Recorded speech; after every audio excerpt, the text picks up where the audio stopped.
এর আগের দিন তো মাছ পাতে কি করে করে দেখলে, আজ দেখবে ইলিশ মাছের ঝোল পাতে কি করে করে। দেখো, সবার প্রথমে আমি এখানে ইলিশ মাছগুলোকে সুন্দর করে কেটে বেছে ধুয়ে নিয়েছি। না, আমি নই, আমার শাশুড়ি মা ধুয়ে নিয়েছেন কেটে বেছে। তারপরে এখানে শুধুমাত্র লঙ্কা বেটে নিয়েছে আর সর্ষেটা বেটে নিয়েছে, সেটা ছেঁকে নিয়েছে। তার জন্য সর্ষেটা আলাদা করে বেটে ছেঁকে নিতে হবে, লঙ্কাটা পরে বাটবে।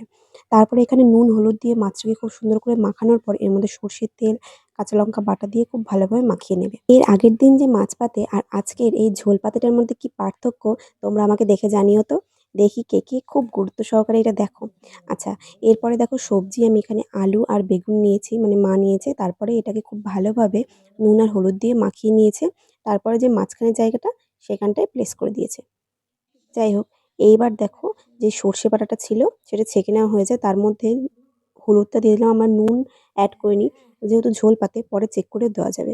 এবার সর্ষে বাটাটা দিয়ে একদম গ্যাসে দিয়ে দেবো, দিয়ে খুব ভালোভাবে ফুটে উঠতে হবে। আর কিচ্ছু করার নেই, মাঝে একটু এইভাবে নেড়ে চেড়ে দেবে, ব্যাস তাহলে একদম রেডি আমাদের ঝোল পাতা। ঝোলটা তোমরা তোমাদের মন মতন করে যে যেমন খাও সেভাবে রেখে দিও।